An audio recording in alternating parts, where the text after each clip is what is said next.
Hey everyone, last episode में हमने देखा येफेंग ने नांगोंग ली को डिफीट कर उसके सभी ट्रेजर्स को ले लिया था, जिसके साथ वो अपने घर में आकर सभी ट्रेजर्स को रूम में बाहर निकालता है। तभी एक गार्ड उन्हें बताता है कि एल्डर साओ उन्हें बुला रहे हैं। अब आगे एपिसोड की स्टार्टिंग में हम देखते हैं येफेंग एल्डर साओ के पास आता है, जो अभी रेस्ट कर रहे थे। एल्डर साओ येफेंग को ड्रिंक ऑफर करते हैं और कहते हैं येफेंग ने उसकी लाइफ को सेव किया है और साओ फैमिली के गद्दार को बेनकाब कर साओ फैमिली को भी सेव किया है, इसलिए येफेंग इसके बदले में कौन सा ट्रेजर चाहता है। येफेंग कहता है लिंक्सी उसकी फ्रेंड है, इसलिए वो कभी भी साओ फैमिली से कोई ट्रेजर नहीं ले सकता। एल्डर साओ कहते हैं अगर ऐसा है तो उसका मतलब उन्हें येफेंग के फेवर को हमेशा के लिए याद रखना होगा। इधर येफेंग कहता है ये सब अलग बात है, पर वो एल्डर साओ से जानना चाहता है कि एल्डर साओ को इंजरी कैसे हुई थी। एल्डर साओ कहते हैं येफेंग इसके बारे में क्यों जानना चाहता है। येफेंग बताता है क्योंकि एल्डर साओ की इंजरी से किसी डीमन बीस्ट का पावरफुल ऑरा निकल रहा था और मेरे एलेक्सर भी आपकी लाइफ एनर्जी को हाफ ईयर से ज्यादा सेव नहीं कर पाएंगे, इसलिए वो जानना चाहता है कि ऐसा कौन है जो एल्डर साओ को एक झटके में मार सकता था, पर उसने एल्डर साओ को इस तरह तड़पते हुए मरने के लिए छोड़ दिया।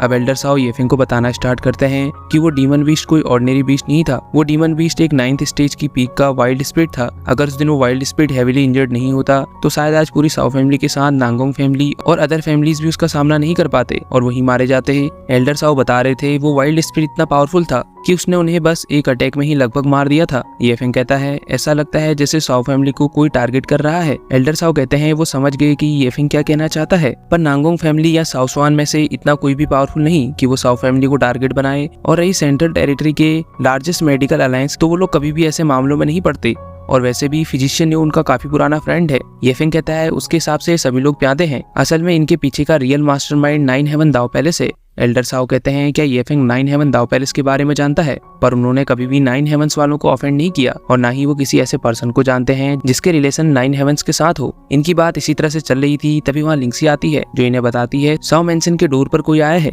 सीन साओ मेंशन के गेट पर आता है जहाँ नांगोंग फैमिली का हेड नांगोंग जेन, नांगोंग ली और कुछ बंदों के साथ आया था। उन्हें इस तरह गुस्से में आता देख साओ फैमिली का एक गार्ड उन्हें रोकने की कोशिश करता है। जैसे ऐसा करता देख नांगोंग ली उस पर अटैक करने वाला था, पर एल्डर साओ अपनी पावर से उसे ऐसा करने से रोक लेते हैं और नांगोंग जेन से इस तरह साओ मेंशन में आने का रीजन पूछते हैं।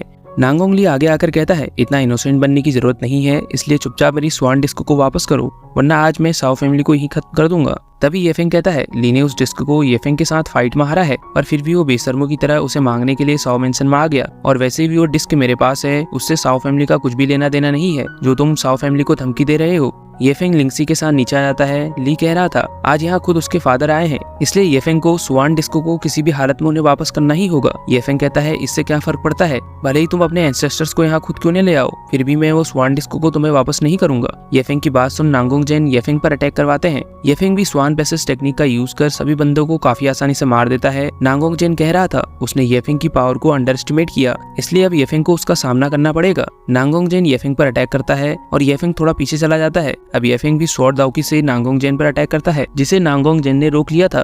तभी येफेंग एक अटैक अपनी स्वॉर्ड से नांगोंग जेन पर करता है जिसे नांगोंग जेन थंडरबोल्ट पाम से रोक लेते हैं। येफेंग के अटैक्स को कमजोर होता देख नांगोंग जेन अपनी पावर को बढ़ाने लगता है, पर येफेंग light of the blood line पंच से नांगोंग जेन पर अटैक करता है। इधर नांगोंग जेन के हाथों पर येफेंग की फ्लेम्स अभी भी लगी थी।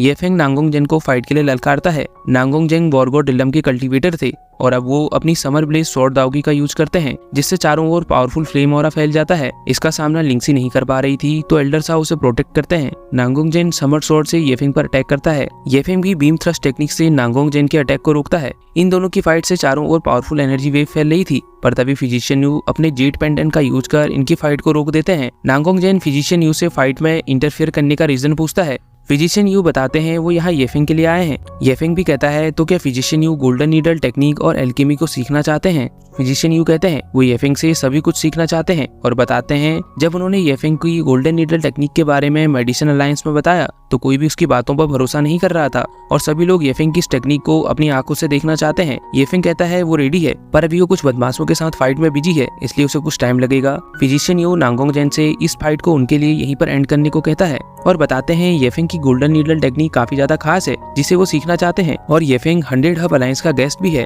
और अपने जेट पेंडेंट को निकाल कर कहते हैं अगर फिर भी नांगोंग फैमिली नहीं मानी तो उन्हें 100 हब अलायंस का सामना करना होगा। इससे नांगोंग जेन को काफी गुस्सा आ रहा था, पर वो फिजिशियन यू की पावर के सामने कुछ भी नहीं कर सकता था और इसी सीन के साथ हमारा एपिसोड यहीं पर एंड हो जाता है। तो मिलते हैं नेक्स्ट वीडियो में।